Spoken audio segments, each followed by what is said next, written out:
Mortal Kombat X. Yeah, it was funny. The last Mortal Kombat game, who would have thought that, 20 years after the game came out, we'd have the best-selling one. Yeah. Like it sold better than, than MK2, MK1, That's awesome. all of those things. And so we really, got kind of nervous about, how you follow something like that up. And so our strategy was really to introduce a bunch of new elements, but also kind of maintain the things that people really embraced with Mortal Kombat 9. So we really feel like it's a new experience. All these new characters are really really fun to kind of add into the mix of Mortal Kombat. Our story's great. We're going to be we're going to be it covers different periods of time. One of which is 25 years in the future. So you're going to be seeing like older versions of some of the characters, and you see their offspring. And I said, Cassie Cage there is Sonya Blade's daughter, Johnny Cage's daughter. And very cool.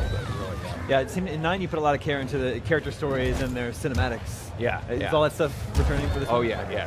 That's a huge part of again, one of the things that for 2011 Mortal Kombat that people really embraced was the whole story mode and being able to tell an elaborate cinematic story.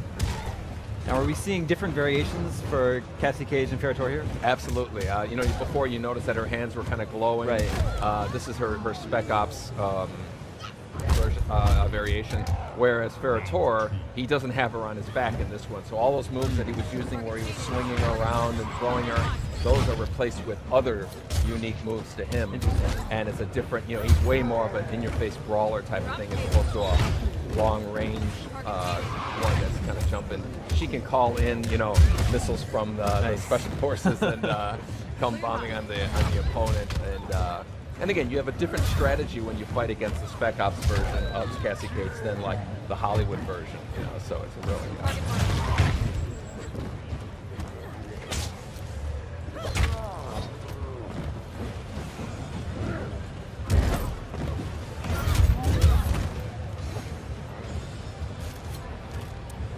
Mortal Kombat, like there aren't many video game franchises that are still going, 20 years later.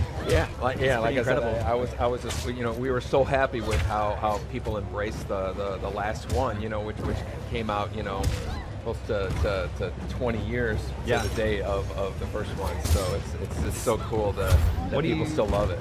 What do you think it is that makes it so enduring? I really think part of it is we're not afraid to change things up, introduce new elements to keep it interesting. Yeah. And at the same time, we're maintaining things that kind of the DNA of the game. And there's this nostalgic feel that people have, that too, like when they just remember themselves in an arcade somewhere or a pizza place, where they first played the game, they first saw the fatality. There's a lot of that combination of nostalgia and new stuff. So.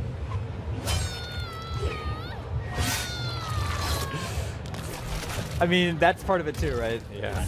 And then there's fatalities. It showcases some of the most creative violence, maybe we could say, in all video games. Yeah.